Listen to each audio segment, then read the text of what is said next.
They must be built for the kill.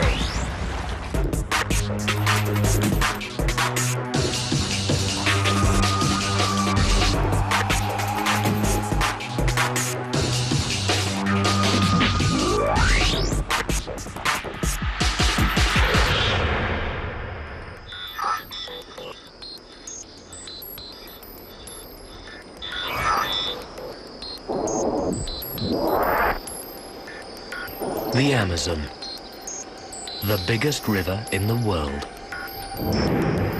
Flowing through the forests of South America, fed by huge amounts of rain.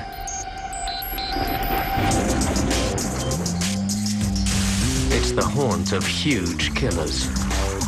Black caiman, the largest predator in the Amazon. Anaconda, the world's biggest snake. And along its banks, the largest cat in the Americas, the mighty jaguar, stalks its prey.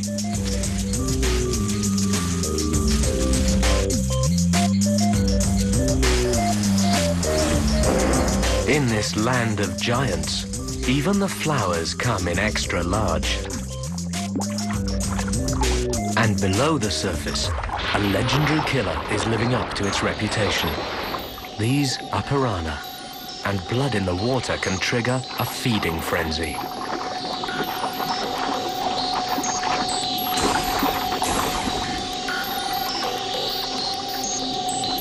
But in this land of killers, something is preying on the predators. Dangers lurking in the murky Amazon waters. But what kind of killer can take on a piranha? This animal might look cute, but it can grow to nearly 2 meters, that's over 6 feet in length. It's a giant otter, known to the locals as the river wolf. Their playful behavior masks the fact that they're super efficient river hunters. These animals really are built for the kill. Their bodies are as streamlined as torpedoes. Their feet are well webbed for swimming, and their tails are long and flat and used like rudders. Their fur is incredibly dense. The outer layers keep the warm underfur dry, even after a long time underwater.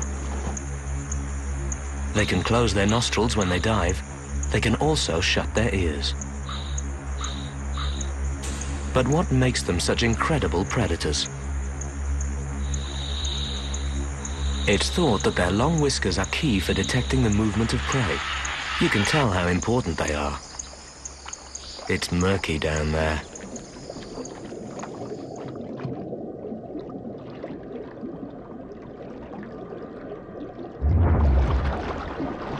Not only do they have to find their fish, they also have to chase it.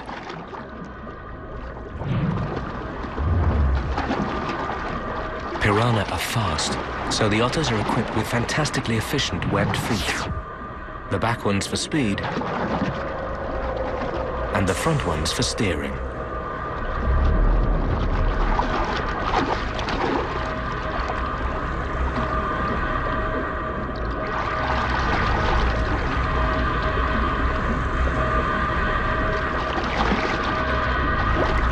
The giant otter's whole body is designed for underwater pursuit.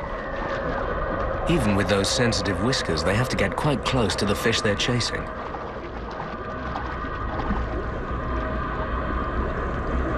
The whiskers pick up vibrations in the water, and their streamlined bodies and steering help them move in on their target. During deep dives, their pulse can drop to a fraction of its normal rate, which conserves oxygen and lets it stay underwater longer, up to 4 minutes at a time.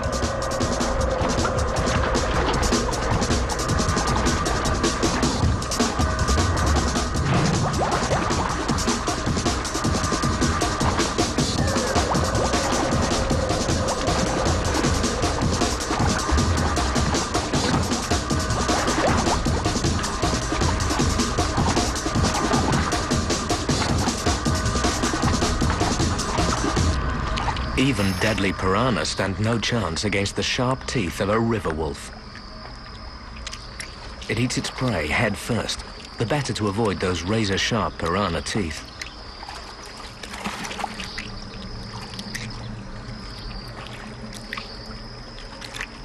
The legendary piranha has become a tasty treat for a river wolf. Still to come on Built for the Kill, a giant North American predator and a huge-jawed killer grab.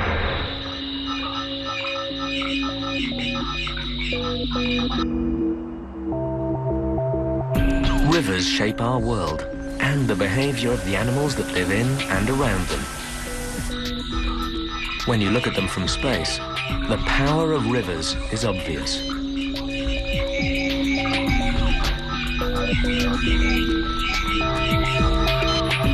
Their influence spreads beyond each bank into the surrounding landscape.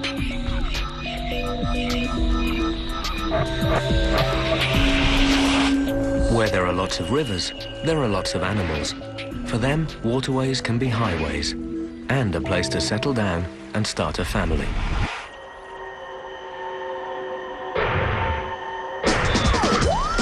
And where there's lots of wildlife, predators won't be far away.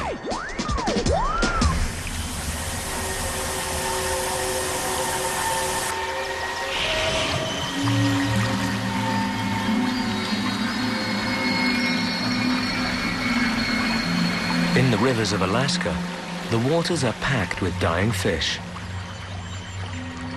But these salmon aren't victims of pollution or poison.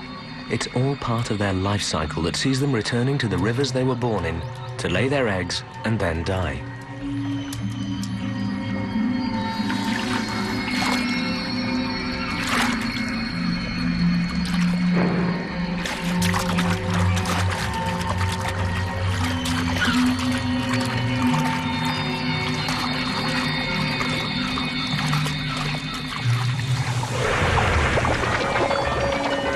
Each pair of salmon could have laid up to 8,000 eggs. An icy riverbed isn't the coziest nest, but if the eggs survive a few short months, the salmon cycle will begin again.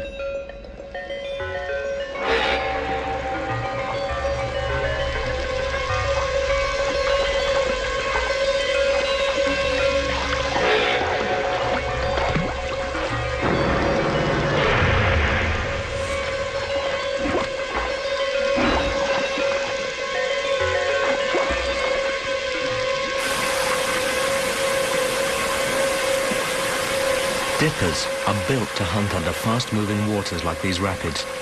They're also the only aquatic songbirds in the world.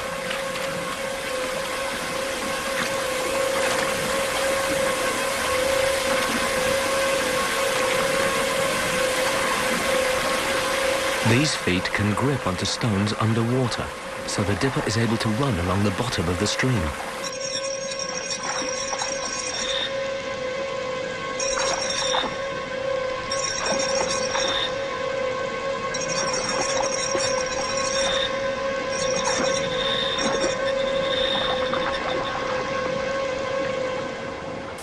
But how can this little bird stay underwater for such a long time?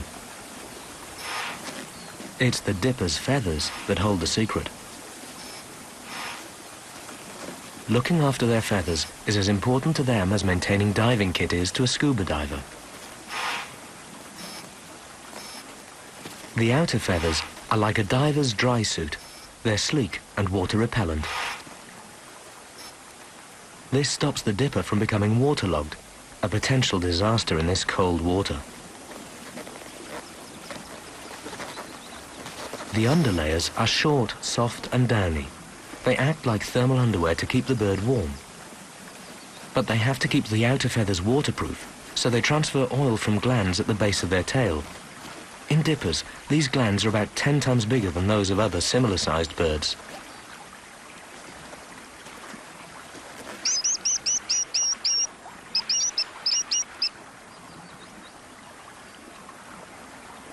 These pint-sized hunters get their name from the dipping movement they make when alarmed or when resting between dives. The dipper looks for potential food. It's thought that translucent membranes which go across the dipper's eyes help it to see more clearly underwater, a bit like slipping on a diving mask.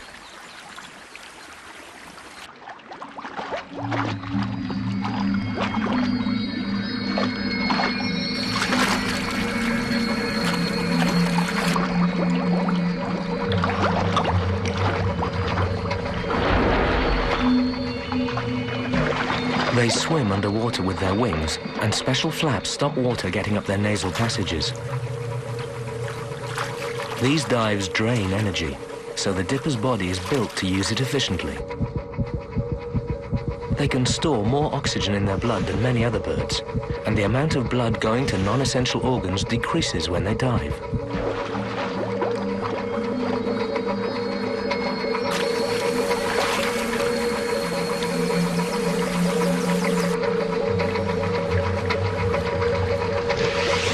When they dive, they're surrounded by a net of bubbles, which helps keep them dry. These bubbles might normally rise back to the surface, but hunting in fast-moving streams counteracts this.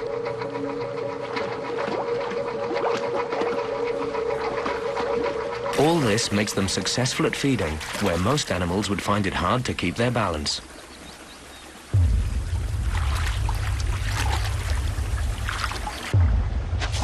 Those fertilized salmon eggs that escape the dipper's sharp beak and other pells will eventually hatch.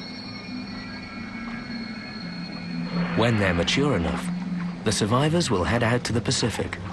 There, all kinds of dangers await them. Some killer whales specialize in preying on salmon. But if they survive life at sea, adult salmon head for their birth river. Chemical signals guide them back to the stream where they hatched and where they'll spawn and die. Upriver, the nets of local fishermen pick off more salmon.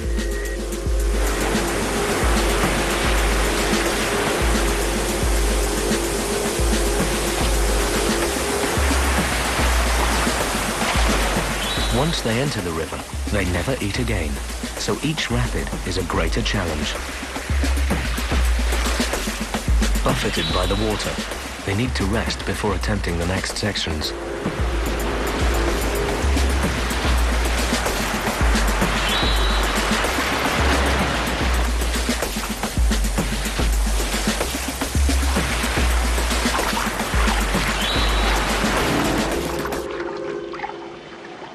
It's not just the local fishermen who know that the salmon are returning. Other anglers are going fishing.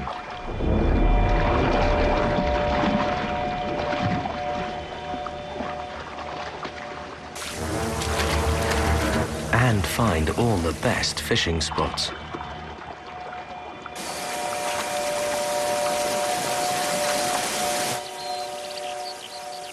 At rapids like these, on Alaska's McNeil River, a wily group waits for the salmon to arrive.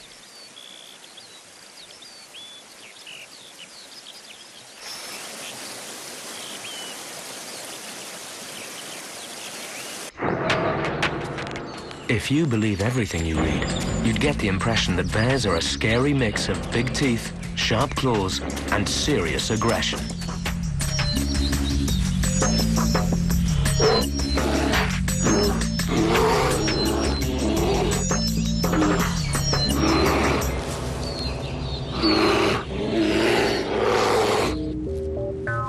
But for much of the year, their idea of a good meal is a mixture of fruit, berries, and roots.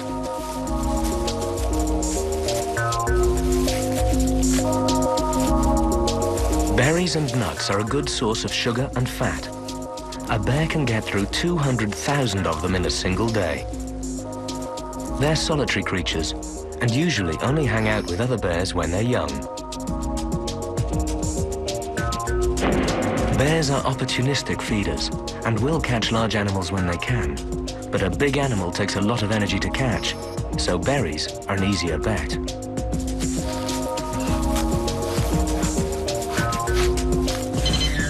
It's rare for such a large predator to eat so much fruit, Most other big predatory mammals use their strength, speed, and teeth to catch a bloodier diet.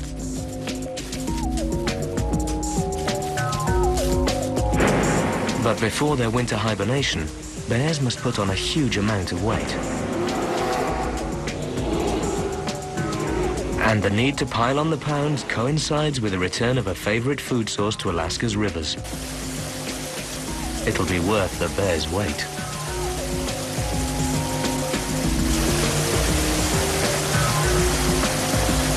Catching fish is a tricky business because these salmon really are slippery customers. Learning how to be an effective hunter is one of the most important lessons a mother can teach her cubs. Following Mum is a good way to start.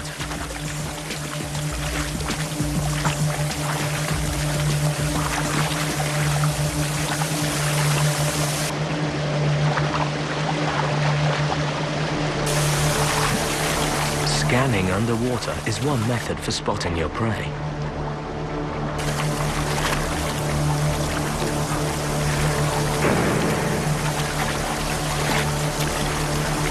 Bears' eyesight is thought to be fairly good, and this technique pays off for some of them.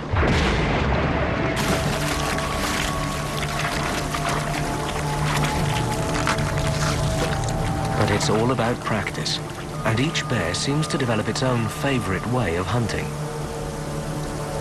For some, watching from the shore works. Sooner or later, they'll put those enormous claws to use hooking fish from the water. Others wait in ambush in the rapids. As every fisherman knows, there's always one that gets away.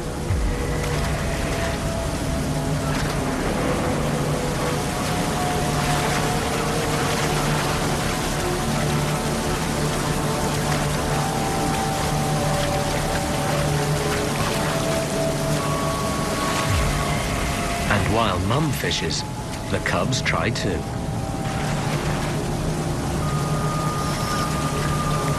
Fish are a fantastic source of energy, and at these falls, a bear may catch up to 8 salmon in a single hunting session.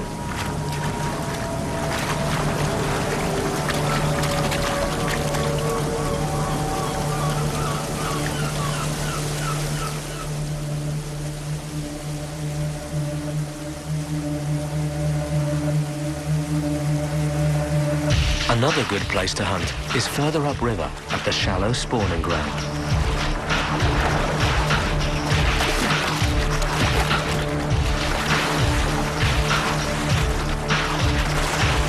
Even though the fish are in shallow water, the bears still need the right tactics to catch them.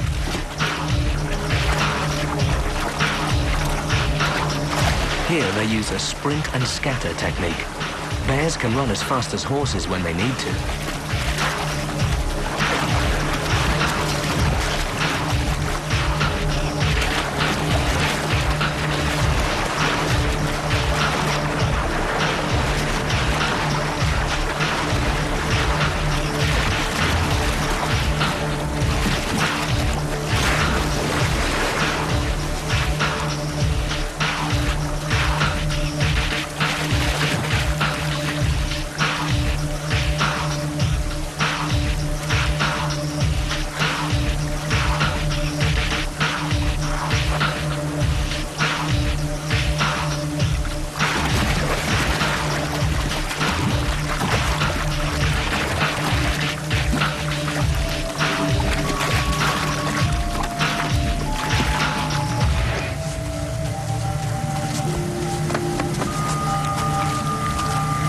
However bears catch their fish, they're surprisingly delicate when choosing the best bits to eat. When there's a lot of prey about, they tend to eat only certain parts.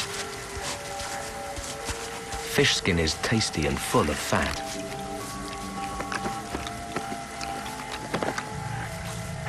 But their favorite bit of the salmon? It's those eggs again.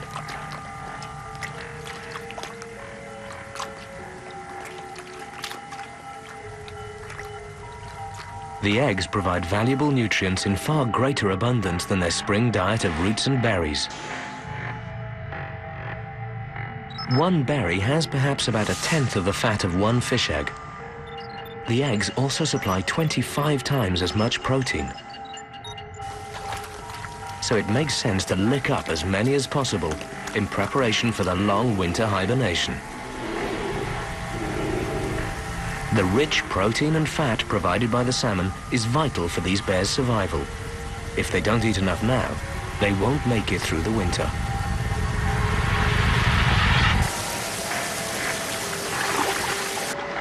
Fortunately for the bears, there are plenty of salmon to go round, and many bears return year after year to fish this river.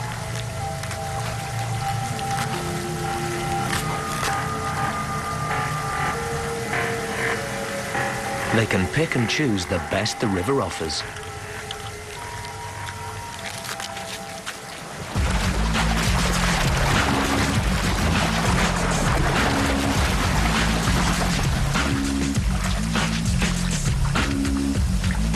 This many bears in one place only happens when food is abundant, like when the salmon are running.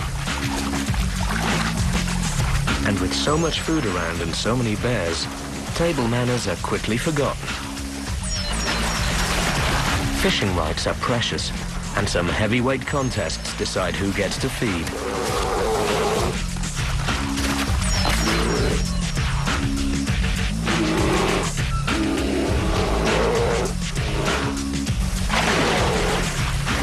These top predators rely on their omnivorous diet of fish, roots and berries for survival. Their opportunistic hunting strategy combined with keen senses, quick reactions, sharp claws and teeth mean these bears are built for the kill.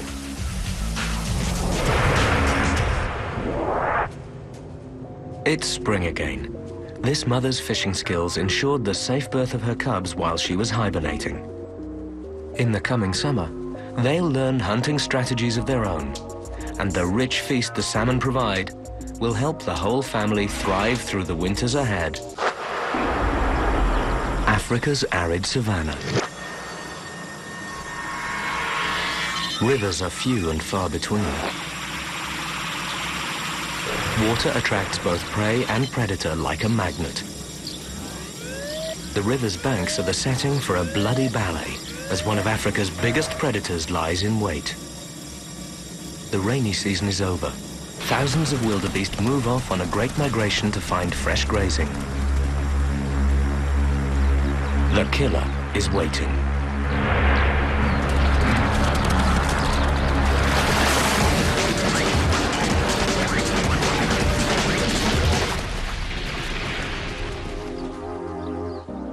A long line of wildebeest heads towards the river.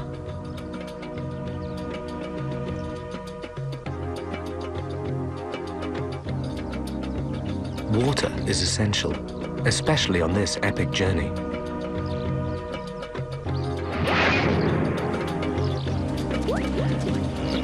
So when they reach the riverbank, they stop to quench their thirst.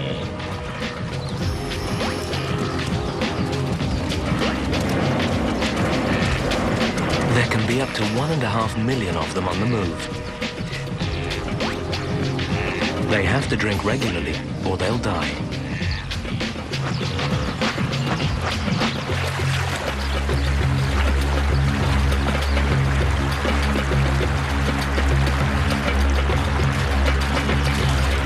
Their need for water is thought to be one of the reasons why they don't always recognize danger.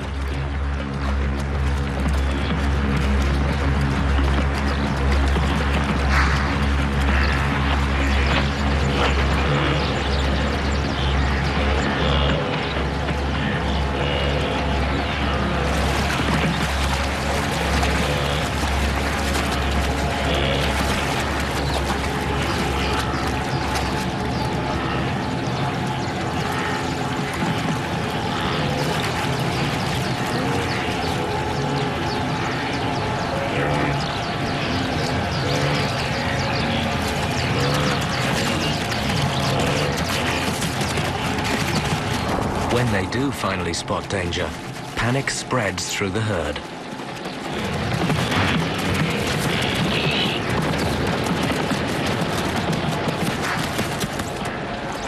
The croc watches and waits.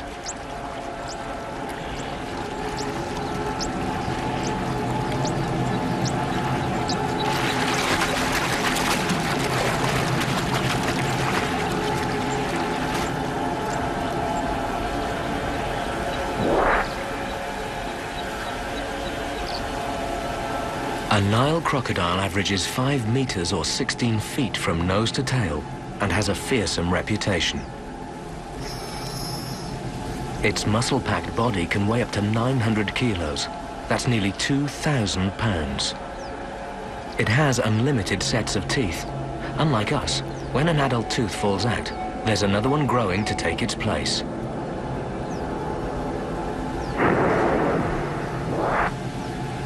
These gaping jaws might look ferocious, but it's thought they're regulating their temperature, like a dog panting.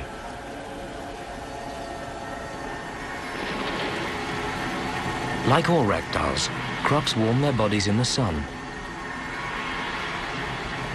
These wildebeest are in no danger while this croc is cold and sluggish. During the day, crocodiles will bask, absorbing the sun's rays.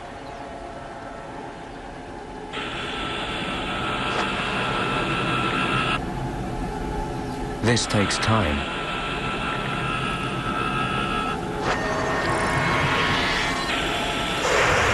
Their normal operating temperature is around 88 degrees Fahrenheit or 31 degrees Celsius.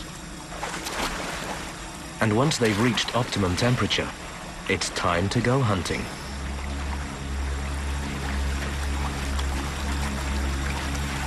They can submerge totally, barely giving themselves away.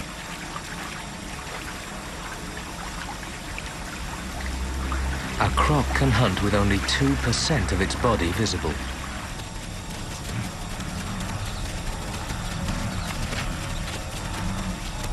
No wonder the wildebeest are wary.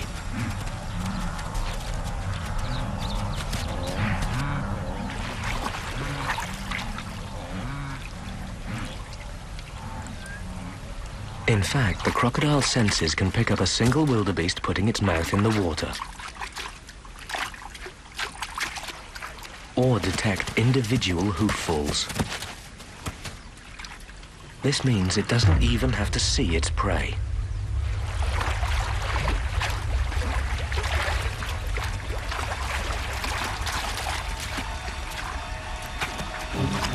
Using the powerful tail, it steers its muscle-packed body towards the bank.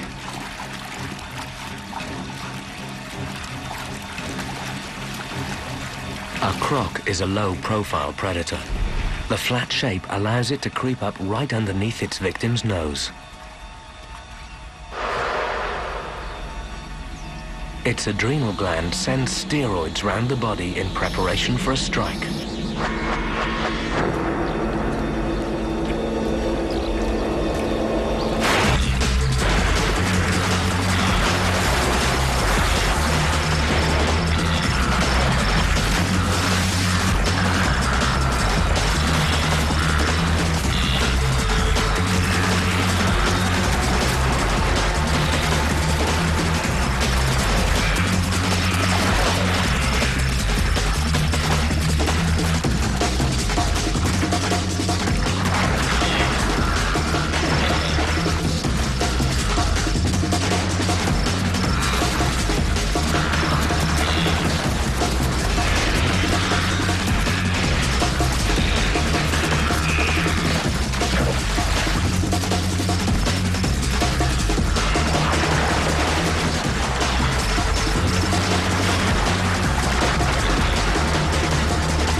Not all hunts are successful, but when they are, it's not the fearsome teeth that kill.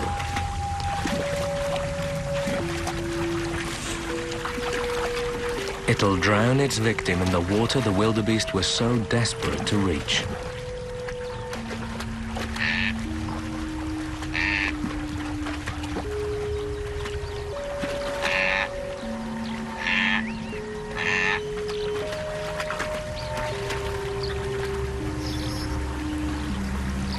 A croc's teeth and jaws aren't designed for chewing, so it's developed a special way of dealing with its dinner.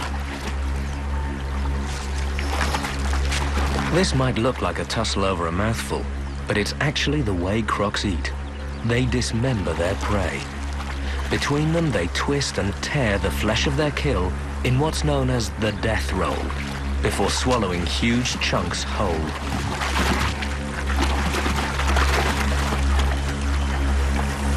These giant reptiles may need help feeding on their victims, but their stealth and power make them river predators par excellence.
The Nile crocodile, truly built for the kill.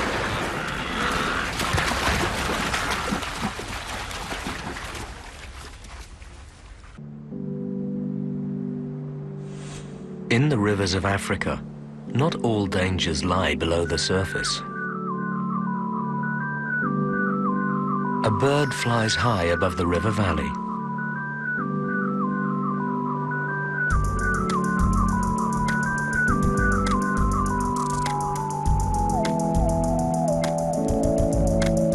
Soaring upwards on the early morning thermals, an airborne predator is preparing for a day's hunting.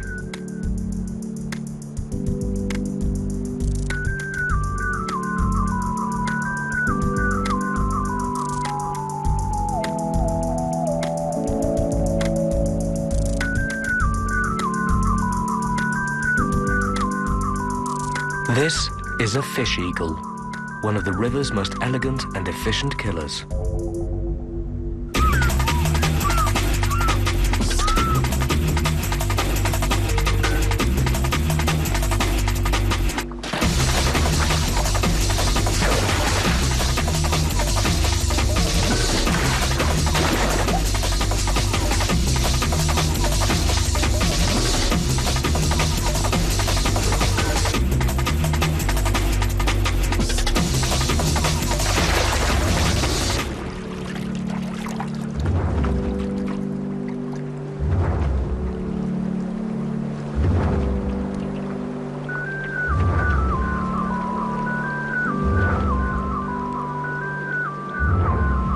There are many types of fish eagle around the world, almost all of which employ similar amazing hunting techniques. They normally hunt from a perch, using their astonishing vision to pinpoint their prey.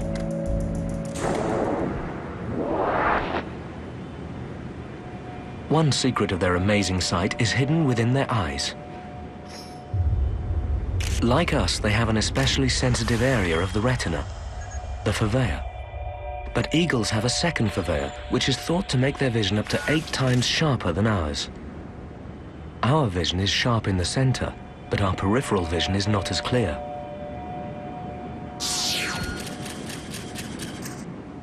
Eagles have a wider angle of sharp vision, so they can see a larger area clearly. Keen eyesight plays a vital role in fish eagles' hunting success.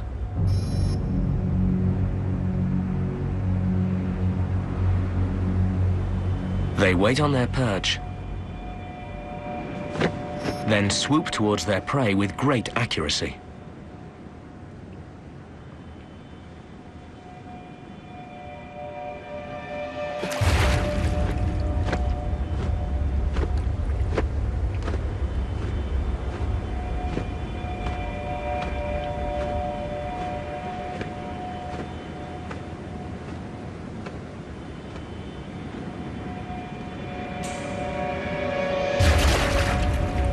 They can catch fish that weigh almost as much as they do.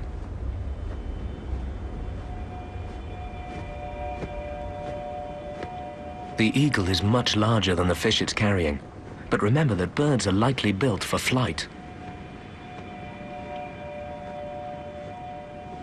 The kill is taken back to the perch. It's believed that birds of prey can control the amount of light entering their eyes by voluntarily contracting the muscles in the lens and pupil.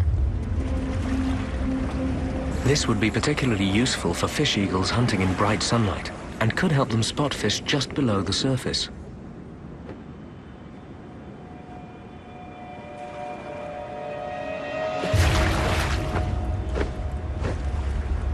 Fish eagles generally hunt in the same small area.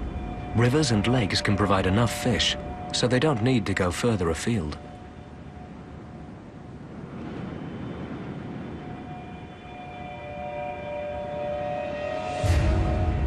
The technique is almost always the same. Spot the fish and start the swoop. As the eagle closes on its prey, it lowers its legs. Just before the kill, it slows down and pushes its talons forward.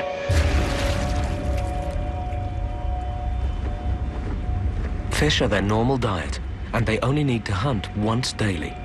It can take as little as 15 minutes for one of these highly efficient killers to catch all its food for the day.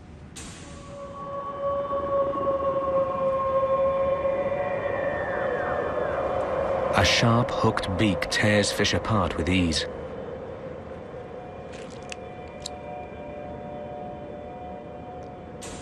Like all raptors, they have very effective feet. Their talons are built for grasping and act like mousetraps, snapping shut as soon as they touch prey.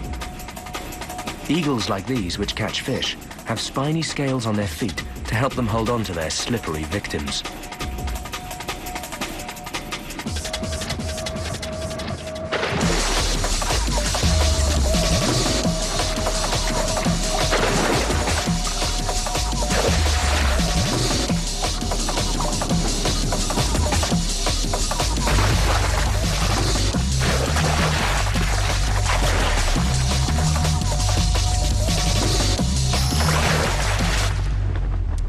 Their swooping dive is a masterclass in elegant flight. First, they go into a controlled glide with wings back. Then, the feathers at the end of the wings spread to check the speed. Tail feathers fan as a brake, the feet shoot forwards, and...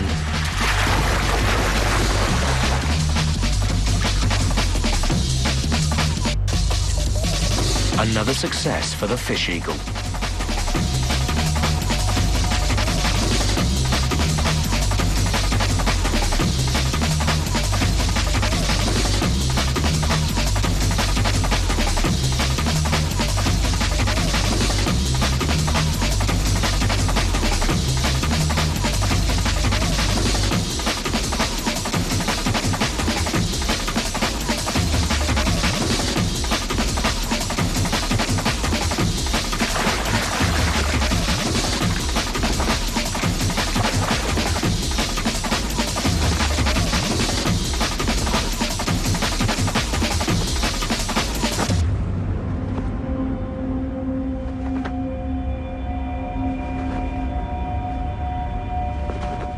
Speed, precision, and elegance make fish eagles the river's ultimate airborne predator.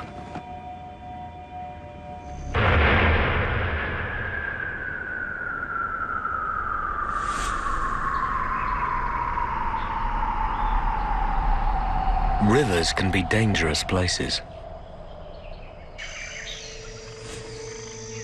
There could be danger lurking on the banks,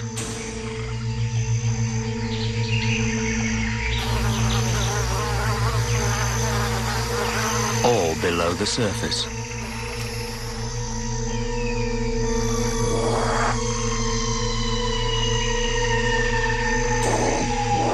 But you'd think that a fly perched up here, with great all-round vision, would be able to spot trouble coming from any direction. You might think that, but you'd be wrong.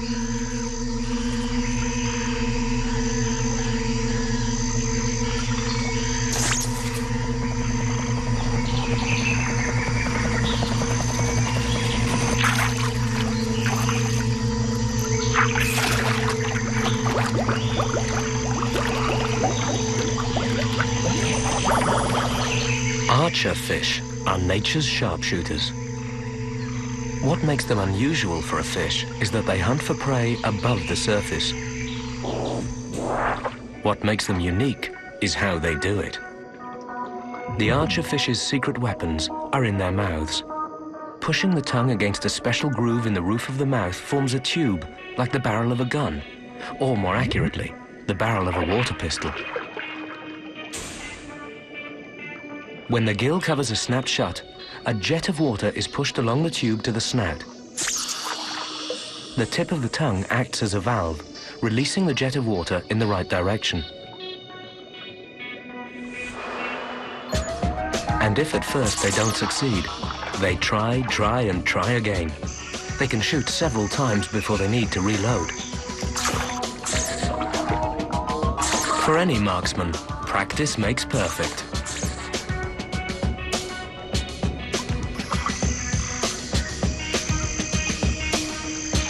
Hunting in packs is a good way to bring down prey.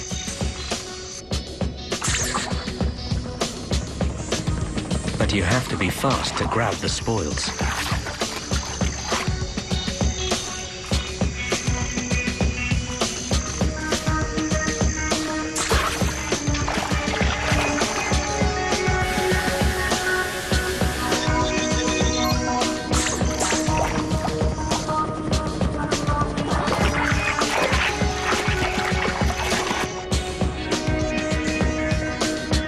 Their eyes are more forward-facing than those of many other fish. This gives them binocular vision to help them pinpoint their prey. They can also swivel them to keep an eye on the prize.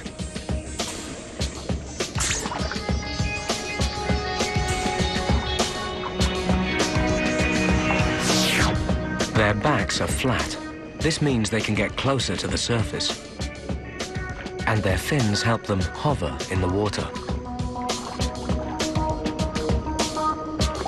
But there's one big problem when you're hunting from water into air. Look at the reeds in the back of this shot. They seem to break at the water surface. This is caused by refraction, and the archer fish have to allow for this if they're to hit their target. Looking from underwater, nothing is quite where it seems to be.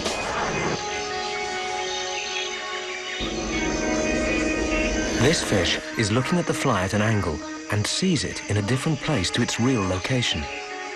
But there's one spot where refraction isn't a problem. The middle fish, directly beneath the fly, will see it in the correct place. The sniper is locked onto its target.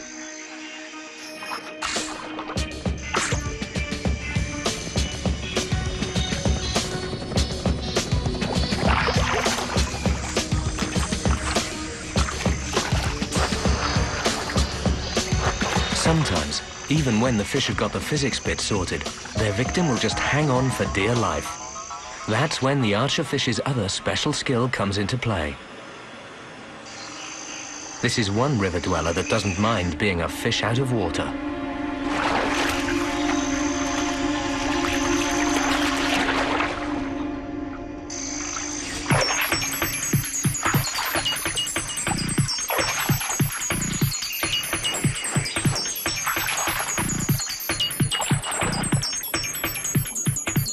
In this river, you don't need to be big to be a top predator. Archer fish may be small, but to a fly, they're deadly.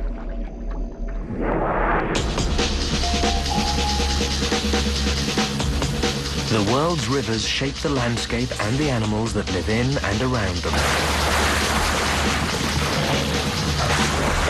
They're home to some of the planet's most spectacular predators, all masters of the rules of the game, and every one of them built for the kill.